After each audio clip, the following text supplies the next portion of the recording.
Magandang araw mga ka-edoks at welcome pong muli sa isa na namang araw na puno ng balita. This is presented to you by Education 4708. Just proceed to view the full content. Habang sinusubaybayan natin ang kaso laban kay dating Pangulong Rodrigo Duterte sa International Criminal Court, malinaw na nasa critical na yugto na tayo. Ang prosecution team ay abala sa pagdodokumento at maayos na paghahain ng mga ebidensya bago ang itinakdang deadline ng ICC. Bakit ito mahalaga? Dahil sa korte tulad ng ICC, hindi sapat ang kwento o testimonya lamang. Kailangan itong suportado ng mga dokumento, records at iba pang konkretong patunay.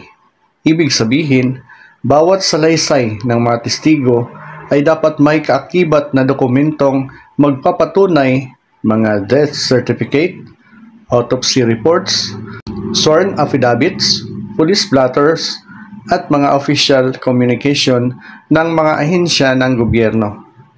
Dito nakasalalay ang tibay ng kaso. Kung magiging kumpleto, malinaw at maayos ang pagkaka-file ng mga ebidensya, mas mahihirapan ang defense team ni Duterte na kontrahin ito. Kung kulang naman o sablay ang dokumentasyon, maaring magamit ng depensa ang butas na ito para pahinain ang kaso.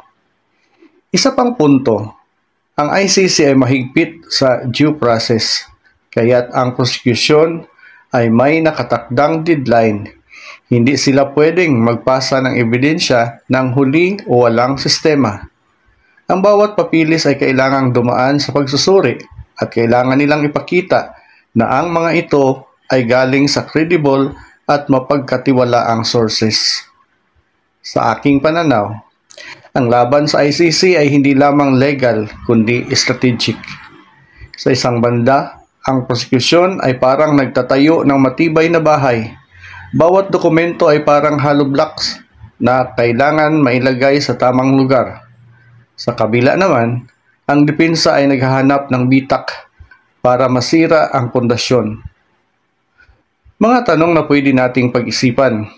Kung gaano kahanda ang prosecution sa pagharap ng lahat ng dokumento, gaano rin kaya kahanda ang depensa sa pagbuwag dito? Ano ang implikasyon kung may mga dokumentong mawawala o hindi maisumiti sa tamang oras? At higit sa lahat, sapat ba ang mga ebidensyang ito para magbigay hustisya sa mga biktima ng AJK sa ilalim ng war on drugs?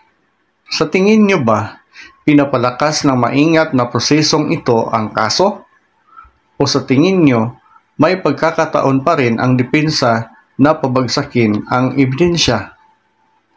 Ipaalam sa amin ang inyong mga saloobin sa comments sa ibaba.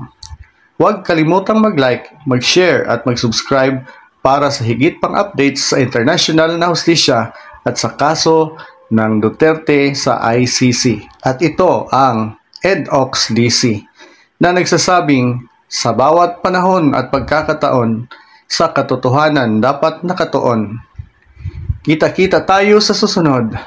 Paalam!